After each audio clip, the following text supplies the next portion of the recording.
दुर्वा। कितनी दुर्वा गणेश जी को समर्पित करी जाती है? मात्र 5। कितनी?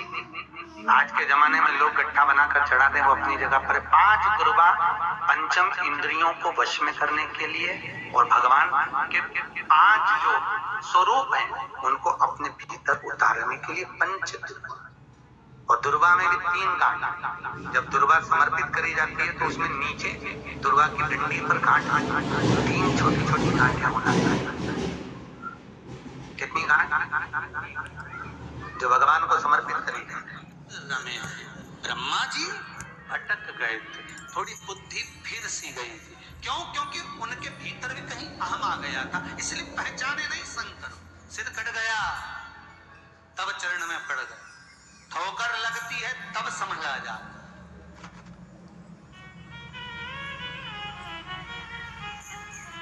तब समझे। देवऋषि नारद को भी बार बार भगवान विष्णु समझा रहे हैं, मान लो ये तुमने गलती करी है, रुद्राक्ष की माला छोड़कर आ गए हो, उसको जाकर पहन लो। भगवान विष्णु ने 3 चीजें देवऋषि नारद को बताई है, बहुत ध्यान दीजिएगा महाराज। 3 चीजें कहा। पहला, सुनो नारद, एक तो मस्तक पर भस्म का तिलक धारण कर लो, दूसरा मुख पर भगवान का नाम रख लो, और तीसरा गले में रुद्राक्ष की माला पहन लो। शंकर कृपा कर जाएंगे, तुम्हारा दोष समाप्त हो जाए। जाओ, इतना कर लीजिए, बहुत इतना।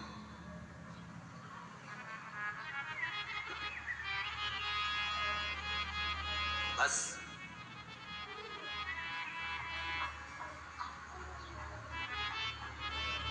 मनुस्मृति कहती है कि जब कोई विद्वान ब्राह्मण कहीं बड़ा यज्ञ होता है, कई बड़े बड़े यज्ञ होते हैं,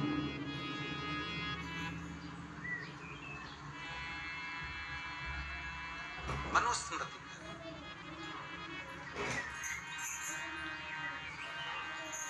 ये जो भस्म तैयार होती है यज्ञ में, ये भस्म कोई साधारण नहीं होती।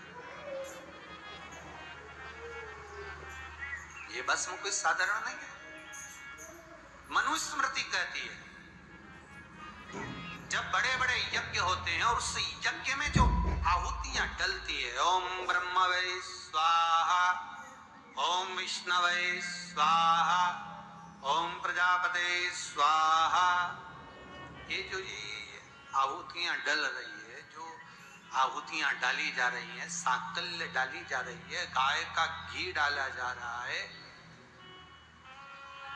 इसमें जो भस्म तैयार हुई है, ये भस्म अगर हम रख लेते हैं और जिसका शरीर चर्म रोग हो गया है, कहीं चमड़ी बेकार होती चली जा रही है, या कहीं आंखों के नीचे कालापन आते जा रहा है, तो बड़े बड़े जो यज्ञ होते हैं इसकी भस्म बड़ी काम की होती है महाराज। महीने में 1 बार, जैसे हफ्ते में 1 या 2 बार माताएं शैम्पू करती है, उनसे निवेदन है, केवल माताओं से नहीं, बच्चों से ही नहीं, पुरुषों से नहीं, बुजुर्ग सबसे निवेदन है, महीने में 1 बार जो बड़े यज्ञ होते हैं उस यज्ञ की जो भस्म होती है उसको पूरे शरीर में लगाकर 15 मिनट रखकर फिर स्नान करना चाहिए। शरीर में कोई रोग नहीं रहता।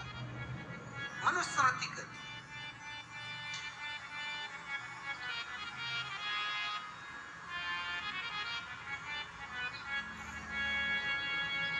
सारे स्नानों में एक स्नान है भस्म स्नान। किस किस चीज की भस्म बनती है? शंकर को चढ़ती है, विश्वनाथ को चिता भस्म, उज्जैनी भोलेनाथ महाकाल राजा को चढ़ती है चिता भस्म। चिता भस्म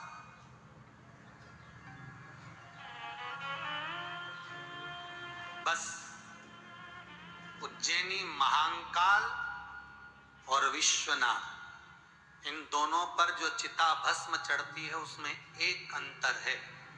आपको मालूम है कि नहीं मालूम वो पता नहीं।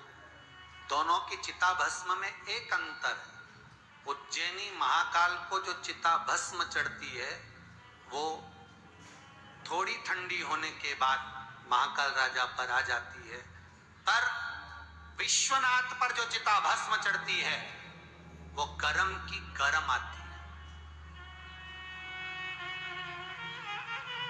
क्यों? काशी खंड कहता है स्कंद पुराण का, काशी खंड कहता है कि काशी में ऐसी कोई रात्रि नहीं जाती, ऐसा कोई दिन नहीं जाता जिस दिन मुर्दा नहीं जलता। शिव को गरम भस्म का मतलब होता है तेज भस्म। तेज मतलब का होता है कि थोड़ी ताती सी भस्म लाई जाती है, उसमें गंगा का जल का थोड़ा सा भाव छिटित किया जाता है, फिर वो भगवान शिव की साक्षी में पहुंचती है। चिता भस्म अंतर है, थोड़ा सा अंतर दोनों। और बहुत अच्छे से समझिएगा भाई, कई लोग घर में अभिषेक करते हैं तो पंडित जी कहते हैं भस्म चढ़ाओ, तो वहां जो भस्म चढ़ती है वो थोड़ी सी चढ़ती है, पर कई लोग घर के अंदर भस्म आरती कर लेते हैं, वो दोष है, वो दोष है। घर के अंदर भस्म आरती नहीं होती। घर के अंदर आप अभिषेक में भस्म का स्नान कराओ, ये तो संसार मनुस्मृति कहती है मनुष्य को भी यज्ञ अनुष्ठान में आदि जब बड़े बड़े कोई अनुष्ठान होते हैं, यज्ञ होते हैं, तो यज्ञ में जब जजमान को बिठाया जाता है तो उनको भस्म का स्नान कराया जाता है मनुस्मृति के हिसाब से, कर्मकांड विधि के अनुसार। बस पर संसारिक मनुष्य को चिता भस्म से थोड़ा सा भय लगता है, चिता भस्म से। पर आज सबसे बड़ा दुख का एक कारण और हो गया है, ये दुनिया में सब चीजें तो नकली चलती थी, लोग भस्म भी नकली चलाने लगे हैं। ना जाने कहां का पाउडर इकट्ठा कर कर पैकेट में पैक कर देते और कहते हैं लो वहां की है, ये तो लो ये वहां की है। नहीं नहीं नहीं, उसको पहचानो, ये सही है कि गलत है, उसको जाना जाए ये सही है कि गलत है। भस्म का एक स्वरूप, भस्म का एक आनंद, उसको पहचाना जाए।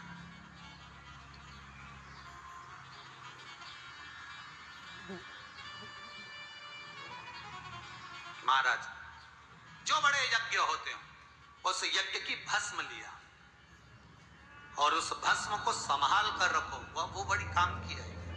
कहीं चर्म रोग हो गया, कोई रोग मिट नहीं रहा, बहुत तकलीफ आ गई है, रोग समाप्ति नहीं हो रहा, एक गया दूसरा गया, दूसरा रोग गया, तीसरा गया, तीसरा गया, चौथा आ गया, चौथा गया, पांचवा आ गया।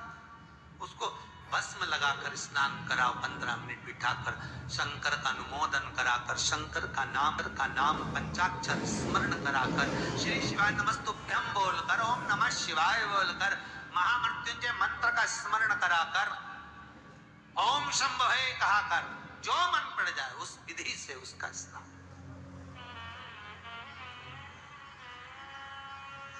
भस्म भी कई लोग नकली लिया है भारत में। अरे कितनी सुंदर बात है, भारत की भूमि पर एक जगह ऐसी है जहां पर भस्म का पहाड़ है। भारत की भूमि पर एक जगह ऐसी है कर्नाटक में, गाणगापुर, कर्नाटक में एक जगह गाणगापुर ऐसी जगह है जहां पर भस्म का पहाड़ है, भस्म का पहाड़। शास्त्र कहता है वहां शंकर पार्वती के साथ में दोनों अड़भंग होकर उस भस्म से एक दूसरे को भस्म का ही श्रृंगार कर देते। जहां भस्म का पर्वत, तो हमें ये नकली भस्म बनाने की जरूरत क्या है? असली भस्म बनाओ ना भाई। अगर आपको भस्म देना ही है, शंकर को चढ़ाना ही है, तो असली बनाओ। बस एक काम करो, भस्म बनती कैसे? गाय का जो, अगर आप चिता भस्म नहीं लाना चाहते और असली भस्म बनाना चाहते हो तो गाय का गौमूत्र लाइए और गौमूत्र गंगा जल लाकर जल को थोड़ा सा छीट दो भूमि पर, और भूमि पर छीटने के बाद गाय का जो अलोना कंडा होता है, अलोना कंडा कैसा, गाय जो गोबर करती है उसको हाथ से थापो, वो कंडा नहीं, वो गोबरी नहीं, गाय जो पोटा गिराई है, गाय ने जो गोबर गिराया और वो धूप में सूख गया, बस उसी को लिया और उसको जहां पर आपने गौमूत्र से, गौ गंगा जल से सिंचन किया है, उस जगह पर उसको फिर आप जला दीजिए। काय से जलाना है, कोई चीज नहीं डालना है आपको, केवल देसी कपूर से उसमें आग लगाना है और गाय का घी उसमें शंकर जी का नाम बोल बोल कर चढ़ाते जाना, और वो कंडा जब पूरी तरह से जल जाए, भस्म हो जाए, तब ठंडा होने के बाद उसको निकाल कर छान लो, उसको भर कर रख लो। जब तुम्हारा मन करे, प्रदोष का दिन हो, शिवरात्रि का दिन हो, जब तुम्हारा मन करे, आप बेलपत्री के नीचे शिवलिंग का निर्माण कर रहे हो, कोई कामना रखकर वो भस्म शंकर को चढ़ा दो, उसी में से निकाल कर